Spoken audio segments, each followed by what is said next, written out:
में मंद वीणा या बांसुरी की धुन, दीपक की लौ जलती हुई दृश्य में। जय श्री हरि, जय श्री केशव, जय श्री राधा माधव। प्रेम से बोलिए हरि हरि बोल। भाइयों और बहनों, आज हम उस पवित्र मास की कथा सुनने जा रहे हैं जिसे स्वयं भगवान विष्णु ने अपने हृदय का प्रिय कहा है। यह है कार्तिक मास, जिसे दामोदर मास, उज्ज्वल मास और हरिप्रिय मास भी कहा जाता है। यह वही महीना है जब ब्रह्मा, विष्णु, महेश तक साधना में लीन रहते हैं। वही काल जब भगवान स्वयं गोपियों के संग रास रचाते हैं, जब तुलसी का विवाह श्री विष्णु से होता है, जब एक छोटा दीपक भी करोड़ों पुण्यों का फल देता है। लेकिन क्या आपने कभी सोचा है क्यों इस मास को मासों का राजा कहा गया? क्यों एक छोटा दीपक जलाने से पाप मिट जाते हैं? और कैसे एक गरीब ब्राह्मण की बेटी मात्र तुलसी पत्र अर्पित करके स्वर्गलोक की अधिष्ठात्री बनी? यही रहस्य हम आज खोलेंगे इस कथा में, कार्तिक मास के उन दिव्य नियमों, व्रतों और पुण्य लाभों के साथ। इस कथा के दौरान मैं आपसे एक छोटी सी विनती करूंगा। अगर इस कथा से आपके मन में भक्ति की एक भी चिंगारी जागे तो हमारे चैनल युक्तिबान कवि को जरूर सब्सक्राइब करें, क्योंकि इस चैनल पर हर कथा सिर्फ सुनी नहीं जाती, अनुभव की जाती है। मधुर संगीत धीरे से बजता है। कहा गया है, कार्तिकम नाम मासाना सर्व पाप प्रणाशनम, अर्थात कार्तिक मास सारे पापों का नाश करने वाला है। एक बार माता पार्वती ने भगवान शंकर से पूछा, हे नाथ, मुझे बताइए ऐसा कौन सा मास है जिसमें साधारण मनुष्य भी थोड़ी सी साधना करके अनंत पुण्य प्राप्त कर ले? भगवान शंकर मुस्कराए और बोले, देवी सुनो, वो है कार्तिक मास। इस मास में जो व्यक्ति स्नान, दान, दीपदान और हरिनाम जप करता है, वो जन्म जन्म के पापों से मुक्त होकर विष्णु धाम को प्राप्त करता है। अब आप सोचिए, जब स्वयं महादेव ये कहें तो इस मास की महिमा कितनी महान होगी। लेकिन दोस्तों, ये तो कथा का आरंभ है।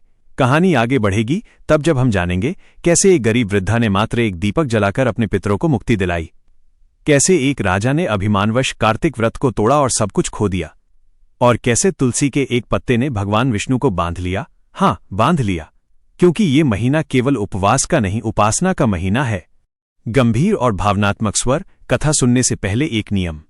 जिस तरह हम मंदिर में प्रवेश करने से पहले हाथ जोड़ते हैं, वैसे ही इस कथा को सुनते समय अपने भीतर की अशांति, चिंता और भय को बाहर रखिए। दीपक जलाइए, भगवान का नाम लीजिए। जय श्री दामोदराय नमः। अब कथा आरंभ होती है। बहुत समय पहले एक नगर था जिसका नाम था पुंडरीकपुर। वहां एक ब्राह्मण रहता था, नाम था सुधन्वा। अत्यंत गरीब था, परंतु धर्मपरायण। उसकी एक कन्या थी, ललिता। जब कार्तिक मास आया, उस कन्या ने निश्चय किया कि वो प्रतिदिन प्रातःकाल स्नान करेगी, तुलसी को जल चढ़ाएगी और दीप दान करेगी। धीमी पृष्ठभूमि संगीत के साथ भावनात्मक स्वर। हर दिन वो छोटी सी मिट्टी की दिया लेकर गंगा तट पर जाती, वहां दीप जलाकर भगवान दामोदर के नाम का कीर्तन करती। लोग हंसते, अरे गरीब लड़की, इससे क्या होगा? परंतु वो मुस्कराती और कहती, मेरे दीपक की लौ भगवान तक पहुंच जाएगी। और एक दिन वही हुआ। एक रात भगवान विष्णु स्वयं प्रकट हुए और बोले, वत्से ललिता, तेरी भक्ति से मैं प्रसन्न हूं। तूने कार्तिक मास में जो दीपदान किया है, उससे न केवल तुझे स्वर्ग मिलेगा, बल्कि तेरा कुल भी उद्धार पाएगा। क्या आपने सुना? तेरा कुल भी उद्धार पाएगा। यही है कार्तिक मास का चमत्कार। एक व्यक्ति की साधना से पूरा वंश तर जाता है। भावनात्मक ठहराव, संगीत शांत होता है। प्रिय भक्तों, ये कथा केवल कहानी नहीं, ये प्रेरणा है। हर छोटा दीपक, हर हरिनाम जप, हर तुलसी पत्र ईश्वर के हृदय तक जाता है। अगर आपने अभी तक कार्तिक दीपदान नहीं किया है तो आज ही करें। अपने घर के मंदिर में, बालकनी में या नदी किनारे जाकर एक दीप जलाएं और उस समय मन में एक संकल्प करें, हे दामोदर, ये दीप मेरे भीतर की अंधकार मिटा दे। मधुर स्वर में आप देखिएगा, आपके जीवन में एक अद्भुत शांति उतर आएगी। और हाँ, अगर आपको इस कथा से मन को शांति मिल रही है तो हमारे चैनल युक्तिबान कवि को जरूर सब्सक्राइब करें, क्योंकि अगले भाग में हम बताएंगे कौन कौन से नियम कार्तिक मास में पालन करने चाहिए, कौन सी गलतियां व्रत को निष्फल कर देती हैं और क्यों तुलसी विवाह को जीवन के सबसे पवित्र कर्मों में गिना गया है। संगीत थोड़ा तेज होता है, दीपक की लौ की झिलमिलाहट, तो बने रहिए हमारे साथ। अगले भाग में खुलेंगे कार्तिक मास के गूढ़ रहस्य।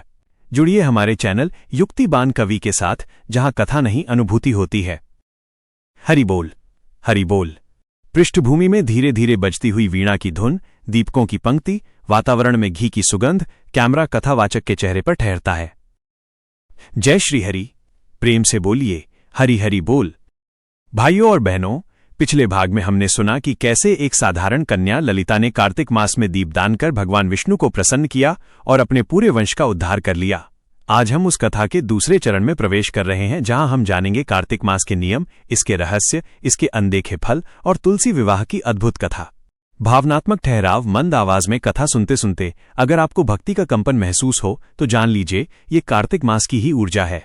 और अगर ये कथा आपके मन को भा रही है तो प्रेम पूर्वक हमारे चैनल युक्तिबान कवि को सब्सक्राइब कर लीजिए, क्योंकि इसी चैनल पर हर कथा के पीछे एक अनुभूति छिपी होती है। मधुर स्वर में आगे बढ़ते हुए अब सुनिए। एक समय भगवान श्री कृष्ण गोवर्धन लीला के पश्चात वृंदावन में कार्तिक मास के अवसर पर गोपियों के साथ रास रचा रहे थे। पूर्णिमा की रात थी। यमुना किनारे दीपकों की श्रृंखला जगमगा रही थी और हवा में तुलसी की पत्तियों की महक थी। उसी क्षण ब्रह्मा जी प्रकट हुए और बोले, हे माधव, ये कौन सा चमत्कार है? आप तो योगेश्वर हैं, फिर भी प्रेम के बंधन में बंध गए हैं। भगवान मुस्कराए और बोले, ब्रह्मन, ये कार्तिक मास का प्रभाव है। इस मास में जो प्रेम करता है वो मुझे बांध सकता है, इसीलिए मुझे दामोदर कहा जाता है, जो उदर से बांधा गया।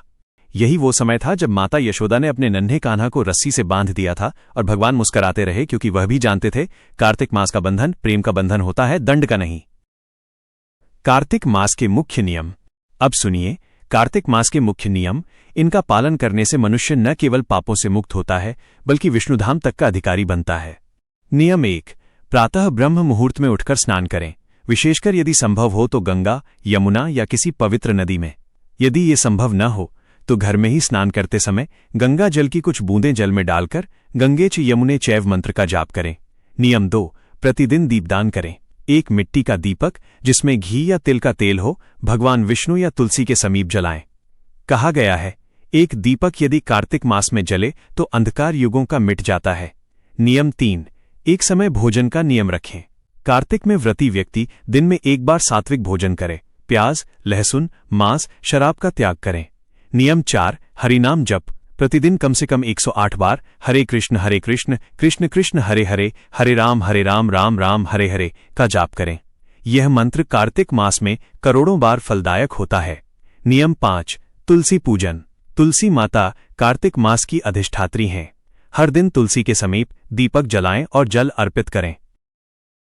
तुलसी विवाह का रहस्य। अब कथा का सबसे अद्भुत और रहस्यमय भाग, तुलसी विवाह।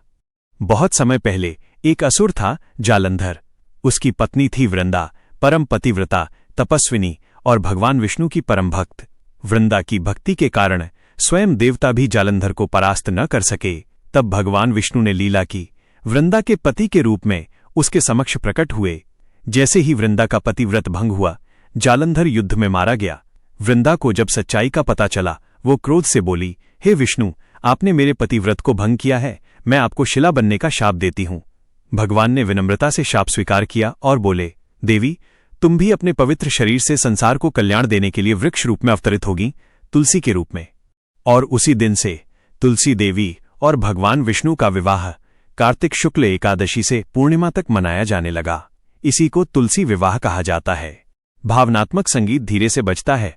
कहा गया है, जो व्यक्ति तुलसी विवाह करता है वो 100 यज्ञों के समान फल पाता है, और जो व्यक्ति उस दिन दीपदान करता है उसके कुल के समस्त दोष मिट जाते हैं। प्रिय भक्तों, कार्तिक मास हमें सिखाता है कि भक्ति में बाहरी वैभव नहीं, अंतर का भाव मायने रखता है।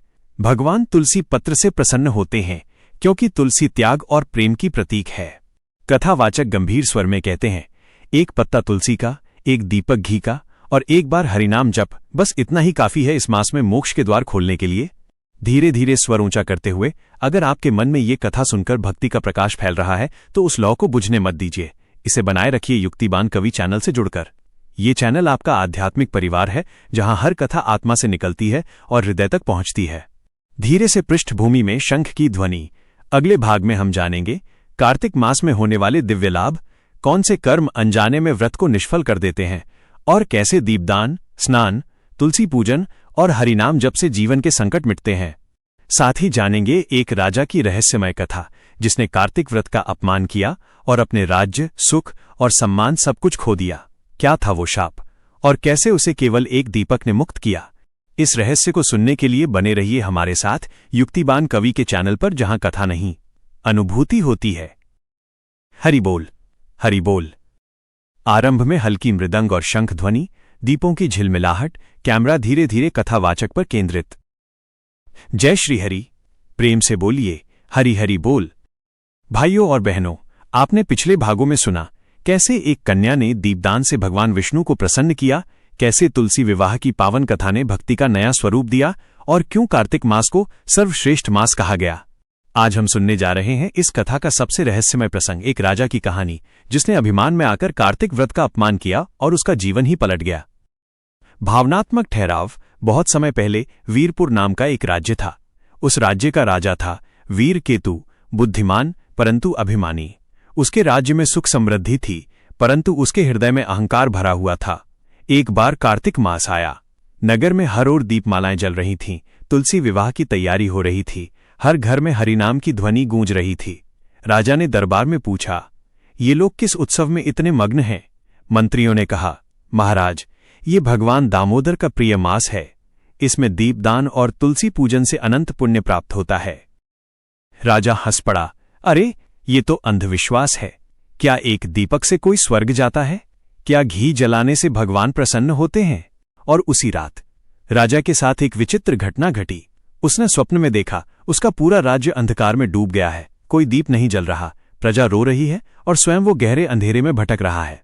अचानक वहां एक दिव्य ज्योति प्रकट हुई, वो स्वयं भगवान दामोदर थे। भगवान बोले, राजन, तूने कार्तिक दीपदान का उपहास किया है। तूने उस मास की महिमा को तुच्छ समझा है जो स्वयं देवताओं द्वारा पूजित है।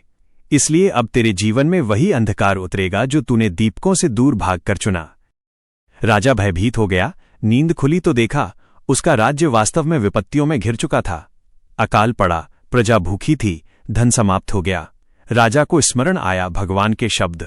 वो पश्चाताप में जल उठा और रोते हुए बोला, हे प्रभु, मुझसे भूल हो गई, मुझे क्षमा करें। तभी एक ऋषि वहां आए। उनका नाम था देवव्रत मुनि। उन्होंने कहा, राजन, भगवान कृपालु हैं, जो पश्चाताप करता है उन्हें क्षमा अवश्य मिलती है। अब तू कार्तिक मास में दीपदान कर, तुलसी पूजन कर और हरिनाम जप कर, तेरी सारी विपत्तियां मिट जाएंगी। राजा ने व्रत लिया। पूरा कार्तिक मास वो प्रतिदिन प्रातः स्नान करता, तुलसी माता को जल देता, दीपक जलाता और हरिनाम जप करता। धीरे धीरे राज्य में सुख लौटने लगा। वर्षा हुई, अनाज उपजा, प्रजा प्रसन्न हुई। भावनात्मक आवाज में एक महीने के अंत में जब पूर्णिमा आई, राजा ने तुलसी विवाह करवाया। वो रात ऐसी थी मानो स्वर्ग उतर आया हो। हर घर दीपों से जगमगा रहा था। राजा ने हाथ जोड़कर कहा, अब मैं जान गया हूं, एक दीपक से भी ईश्वर का प्रकाश फैलता है। और तभी आकाशवाणी हुई, राजन, जो तूने कार्तिक मास में किया उससे न केवल तेरा राज्य बल्कि तेरे 7 पीढ़ियों का उद्धार हो गया। संगीत धीरे धीरे बढ़ता है। भाइयों और बहनों, ये कथा केवल राजा की नहीं, हम सबकी है। कभी कभी हम भी अभिमान में, व्यस्तता में या अज्ञान में भक्ति के अवसर खो देते हैं, लेकिन ईश्वर कभी देर नहीं करते। बस एक दीपक, एक नाम, एक भक्ति का भाव और भगवान हमारे जीवन में प्रकाश भर देते हैं। शांत भाव में कार्तिक मास का यह रहस्य यही है। ये केवल धार्मिक अनुष्ठान नहीं, आत्मिक उपचार है। जैसे दीपक अंधकार मिटाता है, वैसे ही कार्तिक साधना हमारे मन का अंधकार मिटाती है। ये महीना हमें सिखाता है कि ईश्वर दूर नहीं, बस भावना में है। कथावाचक हाथ जोड़ता है, स्वर में करुणा और ऊर्जा दोनों। अब सुनिए कार्तिक मास के अद्भुत पुण्यफल। जो प्रातः स्नान करता है उसे 10 अश्वमेध यज्ञों के समान फल मिलता है। जो तुलसी की सेवा करता है उसे लक्ष्मी प्राप्त होती है। जो दीपदान करता है उसे अंधकार रूपी पापों से मुक्ति मिलती है। जो हरिनाम जप करता है उसे ईश्वर की कृपा सहज रूप से प्राप्त होती है। और जो इन सबके साथ मन से पश्चाताप कर भक्ति करता है वो इस जीवन में ही मोक्ष का अधिकारी हो जाता है। धीरे धीरे संगीत मंद पड़ता है, कैमरा दीपक की लौ पर केंद्रित। अब एक क्षण ठहरिए, अपनी आंखें बंद कीजिए और कल्पना कीजिए, एक दीपक जल रहा है, तुलसी माता के पत्तों की सुगंध हवा में फैली है, हरिनाम की ध्वनि गूंज रही है, हरे कृष्ण कृष्ण कृष्ण हरे हरे। क्या आपको महसूस हो रहा है वो शांति, वो ऊर्जा जो भीतर से बह रही है? यही है कार्तिक मास की दिव्यता। भावनात्मक समापन। तो प्यारे श्रोताओ, इस कथा का सार यही है, एक दीपक, एक तुलसी पत्र और एक हरिनाम, यही जीवन का सच्चा धन है। धन, यश, वैभव ये सब अस्थायी हैं, लेकिन भक्ति का दीप जो कार्तिक मास में जलता है वो जन्म जन्म तक राह दिखाता है। कथावाचक मुस्कुराता है। अगर इस कथा ने आपके मन में भक्ति का दीप जलाया है, अगर आपके हृदय में शांति की लहर दौड़ी है तो प्रेमपूर्वक हमारे चैनल युक्तिबान कवि को सब्सक्राइब करें, क्योंकि इस चैनल पर हर कथा सिर्फ सुनने के लिए नहीं, जीने के लिए होती है। यहाँ शब्द नहीं, भाव बोलते हैं। यहाँ कथा नहीं, अनुभव उतरता है। हर वर्ष की तरह इस वर्ष भी कार्तिक मास में दीप जलाइए, हर दिन हरिनाम जप कीजिए और अपने जीवन के अंधकार को मिटाइए। शंख की अंतिम ध्वनि, धीमा संगीत पृष्ठभूमि में, जय श्री दामोदराय नमः, जय श्री राधे माधव, हरि बोल, हरि बोल। यदि इस कथा ने आपके मन को छुआ है तो वीडियो को लाइक करें, कमेंट में हरि बोल लिखें और चैनल युक्तिबान कवि को सब्सक्राइब करें ताकि अगली कथा का दीप सबसे पहले आपके हृदय में जले।